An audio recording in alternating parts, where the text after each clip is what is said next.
A couple people had this question, so I'm going to go into a little bit more depth about our daughter's brain tumor that required emergency surgery during the birth of our son.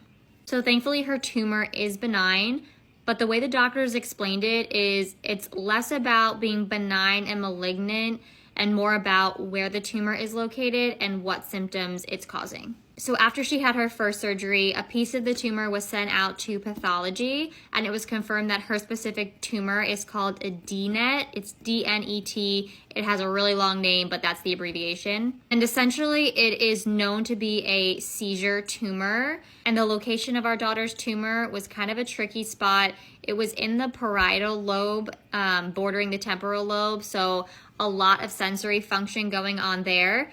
And the surgeon didn't want to accidentally remove healthy tissue in the brain because it could permanently affect her sensory motor function. So during the first surgery back in January, when I was giving birth to our son, they were able to remove a large portion of the tumor and reduce a lot of the swelling in the brain, but she was required to go back for a second surgery back in May. Because when she went for a follow-up MRI, they saw there were still portions of the tumor remaining in that more sensitive area of the brain. So the surgeon took out that remaining piece, hopefully. We're actually going back at the end of August to have our follow-up MRI. So the hope is that he was able to remove that other piece of tumor that was remaining in the parietal lobe, and we're praying that she can go off her seizure medication. And there is still one part of the tumor we believe to be remaining that's deeper in the brain that is inoperable, and the hope is that it will not cause any symptoms in the future. So best case scenario, she has the follow-up MRI in August and she doesn't require a third surgery,